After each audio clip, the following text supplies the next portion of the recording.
The morning of my brother-in-law's wedding was perfect, one of those crisp, sunny days that promised a flawless celebration. I had polished my shoes, put on my best suit, and even wore the tie my wife, Emily, had insisted matched her brother Jake's wedding colors. It was a big day for her family, and while I wasn't particularly close to Jake, I was there to support my wife.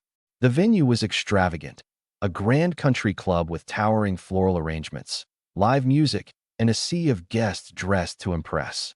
As I stepped out of my car, I felt a mix of excitement and unease. Emily's family had never truly welcomed me. They weren't outright rude, but there was always an air of condescension, as if I didn't quite belong. Today, I told myself, was about love and celebration. Walking toward the entrance, I handed my invitation to the security guard at the door. He barely glanced at it before looking up at me with a frown. "Sorry, sir, your name isn't on the list." I blinked. That can't be right. I'm Daniel Carter. I'm Emily's husband. The guard remained expressionless. "I'm sorry, but I can't let you in. Please step aside." At first, I thought it was a simple mistake, maybe a mix-up with the guest list.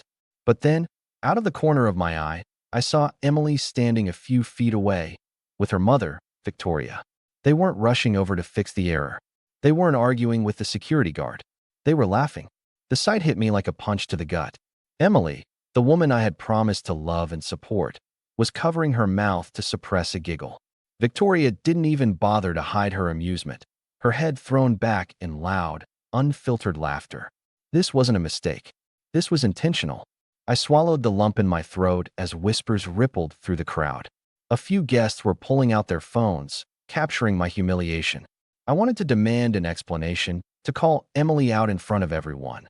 But I knew that was exactly what they wanted, to see me lose control. So, I did the only thing I could. I straightened my shoulders, nodded to the security guard, and turned around. I walked away. The drive home was a blur. My hands gripped the steering wheel so tightly my knuckles turned white, my mind replaying the moment over and over. How had it come to this? Emily and I weren't perfect, but I had always believed we were partners. Yet today had felt like something deeper, something cruel. A deliberate attempt to show me just how little I mattered to her and her family. When I pulled into our driveway, I just sat there, staring at my own reflection in the rearview mirror. The man looking back at me seemed like a stranger, stoic on the outside. But beneath the surface, a storm was brewing. This wasn't the first time I had been treated like an outsider. Emily's family always made me feel like I was beneath them.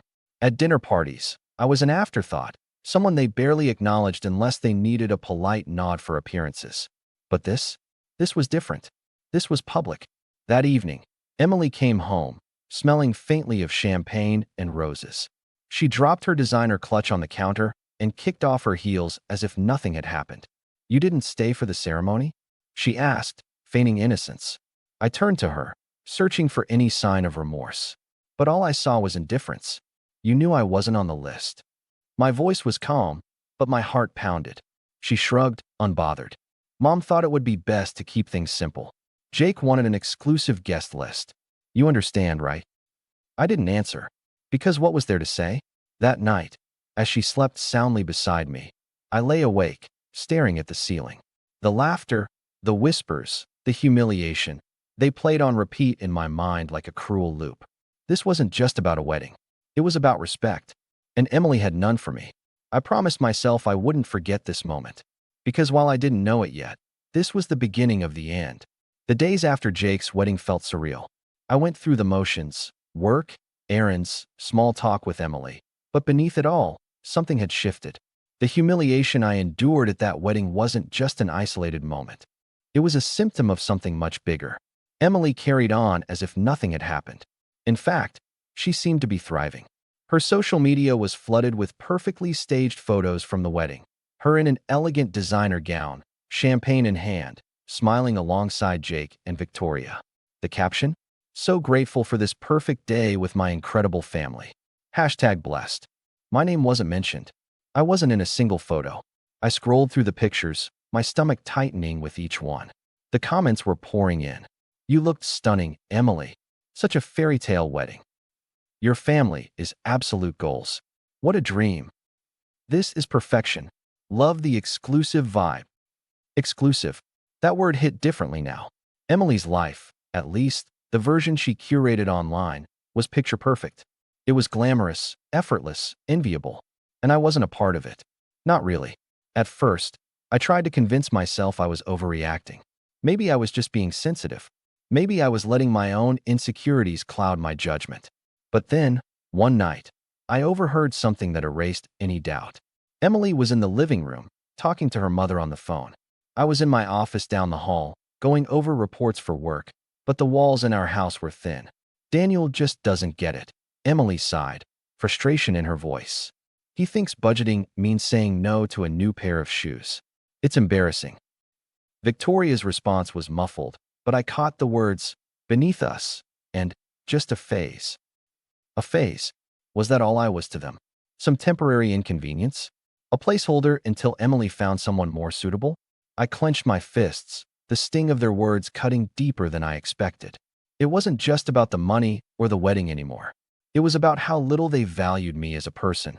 Looking back, the signs had always been there. Emily and Victoria were regular fixtures in the city's elite social scene. Charity galas, private events, exclusive brunches. I was rarely invited, and when I was, it was clear they preferred me to stay quiet and out of the way. Whenever I tried to engage, Victoria would cut me off with a patronizing smile, or Emily would subtly steer the conversation back to herself. I wasn't a husband. I was an accessory. And the worst part? I had let it happen. One night, after Emily had gone to bed, I did something I had never done before. I scrolled through her social media, not just her main account, but the tagged photos, the comments, the little pieces of her life I had ignored for too long. What I saw made my stomach turn. The perfect facade. Post after post, caption after caption, all painting a picture of a flawless, glamorous life. Grateful for this amazing family and all the blessings in life. Red heart. Family. Her mother was in the photos. Her brother. Her closest friends. I wasn't. Not once. I scrolled further, my hands tightening into fists. And then I found it. A video. It had been uploaded by one of Emily's friends. The title? When You Don't Belong at the VIP Table. Faced with tears of joy. My blood ran cold as I hit play. It was me, standing at the entrance of the wedding, arguing with the security guard, looking confused, embarrassed, and in the background, Emily, laughing, Victoria, smirking. The caption below the video was filled with laughing emojis and hashtags. Hashtag awkward husband moments. My chest tightened as I stared at the screen, my pulse pounding in my ears. This wasn't just indifference. This was deliberate. They hadn't just excluded me. They had made me a joke. And now the whole world was laughing. The next morning, I woke up to a flood of notifications on my phone. At first, I thought it was work. Maybe an early email from my boss. But as I unlocked the screen, my stomach dropped. Hundreds of social media tags, comments, messages, mentions, all stemming from that video. I clicked on one of the posts, my heart pounding. The video had gone viral. Strangers were mocking me, dissecting my humiliation for their own entertainment. Imagine being so irrelevant your own wife doesn't put you on the guest list. Faced with tears of joy. Damn. This dude thought he was VIP material. LMAO. Why is she even with him? Sis needs a serious upgrade. Each comment was like a slap in the face. But the one that stung the most? Karen from Mean Girls Energy. But FR, why did she even marry him? I clenched my jaw, my whole body tense. This wasn't just about being left off a guest list anymore. This was public humiliation. And Emily? She was loving it. When she finally came downstairs, she was scrolling through her phone, sipping her coffee like it was just another morning. She didn't notice me at first, not until I spoke. You think this is funny? My voice was sharp, cutting through the quiet kitchen. She looked up, confused. What are you talking about? I tossed my phone onto the counter. The screen was still lit up, showing a comment section full of people laughing at me. Emily picked up the phone, scrolled for a moment, then shrugged. People overreact to everything. It's just a joke, Daniel. A joke.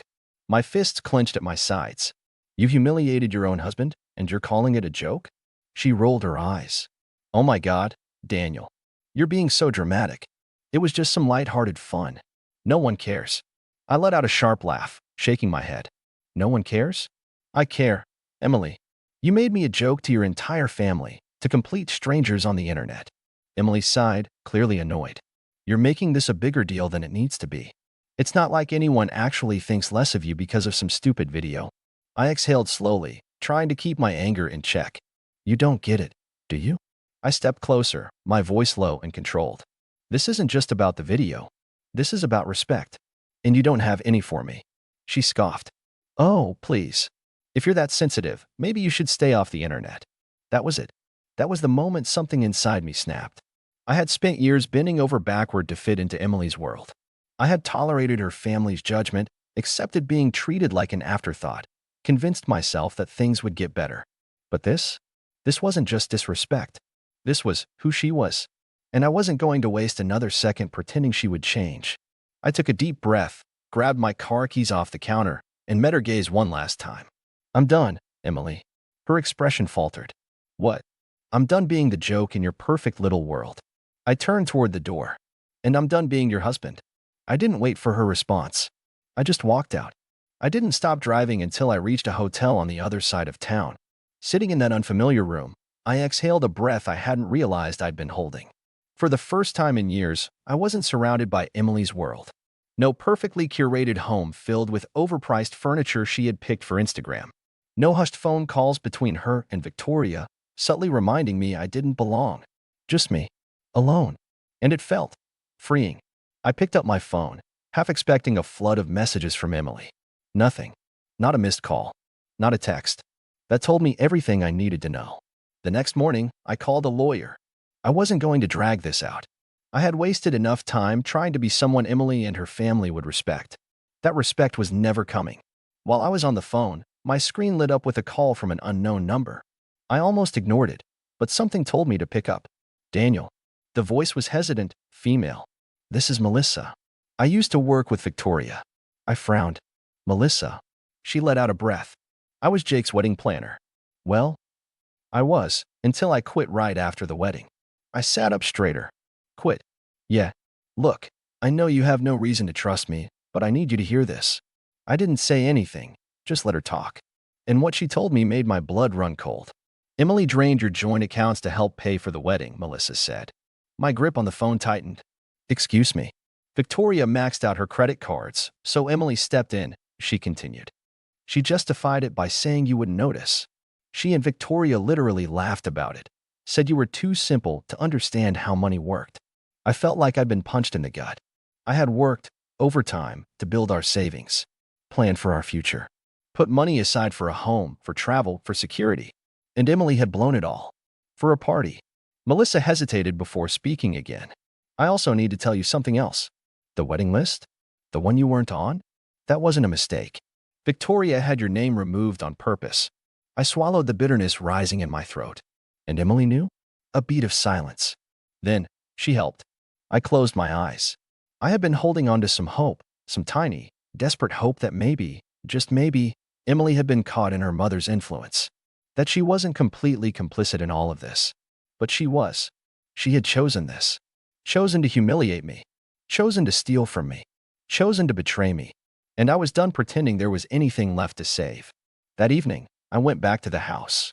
Not to reconcile. Not to talk. To end it. Emily was in the living room, scrolling through her phone like nothing had happened. She barely looked up as I walked in. Decided to come home? She asked, her voice casual. I tossed a stack of printed bank statements onto the coffee table. She blinked at them, then at me. Explain this. Her face paled. Daniel, you stole from me. My voice was steady, but cold. You and your mother spent our savings on a wedding I wasn't even invited to. And you thought I wouldn't notice? Emily swallowed, her fingers tightening around her phone. It's not like that, eh? Then what's it like? I stepped closer. Tell me, Emily, what exactly did you think was going to happen when I found out? She opened her mouth, then closed it again. For the first time, she had nothing to say. You made me a joke. My voice was quiet now. And you expected me to just take it. But I'm done being the fool in your little performance. Her lower lip trembled. Daniel, we're done, Emily. Her breath hitched. Wait. Just wait. We can fix this. I let out a sharp, humorless laugh. You don't get it, do you? You already ended this marriage. I'm just making it official. She reached for my arm. Please. I'll do better. I stepped back. No, Emily. You won't. Because you don't respect me. And without respect, there's nothing left. I picked up my bag, the one I had packed at the hotel, and turned toward the door. Emily's voice cracked. Daniel, please. I didn't stop. I didn't even look back. And as I walked out of that house for the last time, I felt something I hadn't felt in years. Relief. I didn't cry. I didn't second-guess myself. As I drove away from the house I had once called home, I felt nothing but clarity. Emily had made her choice, and now I was making mine. I checked into a temporary apartment downtown.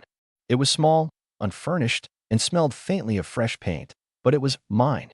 No more living in a house filled with Emily's curated perfection, where every piece of furniture had been chosen for its Instagram aesthetic rather than comfort.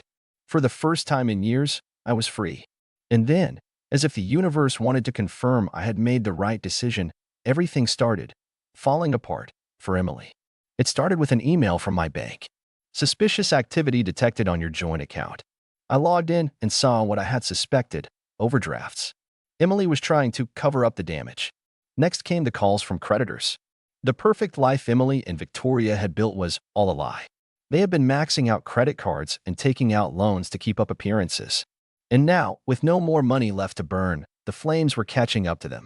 A few days later, my coworker Jeff knocked on my office door, his phone in hand.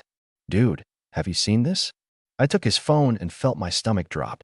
It was an article from a local gossip blog. The headline? The Rise and Fall of High Society's Favorite Family. They had done a full expose on Victoria, Emily, and Jake. Their wealth? Mostly debt. The extravagant wedding? Unpaid vendors threatening lawsuits. The family's social status? A carefully crafted illusion now crumbling in real time. And the best part? The article mentioned the wedding humiliation video. It wasn't just viral anymore. It was infamous. Emily and Victoria weren't just socialites anymore. They were punchlines. And for once, I wasn't the joke. That evening, Emily called me. I let it go to voicemail. A minute later, a text popped up.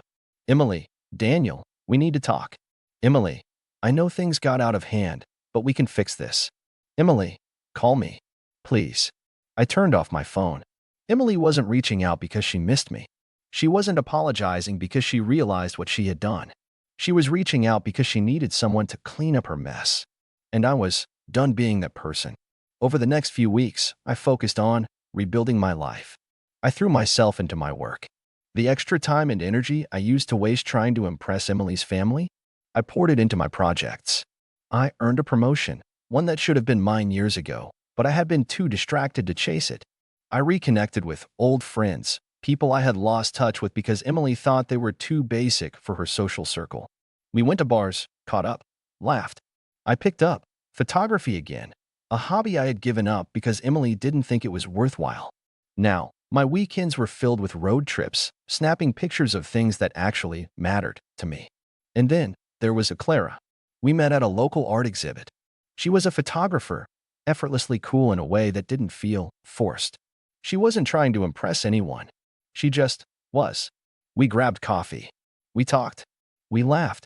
And for the first time in years, I felt like I was seen. Not as an accessory. Not as a joke. As a person. Emily tried reaching out a few more times. Her messages went from apologetic to angry to desperate. Emily, you're really just going to ignore me. Emily, Daniel, I made a mistake, but we had a life together. Doesn't that mean anything to you? Emily, my mother is a wreck. Everyone turned their backs on us. I don't know what to do. And then, finally, the last message. Emily, I hope you find happiness, Daniel. I really do. I'm sorry. For a brief moment, I considered responding, but then I realized I didn't need to. Forgiveness didn't mean going back. Closure didn't require a conversation. Emily had written her own ending the moment she decided I wasn't enough for her world. And now, I was finally writing my own beginning. Months passed. One afternoon, I was scrolling through an online article when a headline caught my eye. What happened to the Carter family? I clicked. Victoria had declared bankruptcy. Jake had left the country, dodging financial obligations. Emily had vanished from social media, her once glamorous life now just a memory. And me? I closed the tab, smiling to myself. I had my own life to live. That weekend, I packed my bags. I was flying out for my first real vacation in years, an actual adventure. not some staged luxury getaway for social media clout. At the airport, I glanced at my phone one last time. No messages from Emily. No lingering ties to my old life. I slipped the phone into my pocket and stepped onto the plane. The world was waiting. And for the first time in a long time, so was I.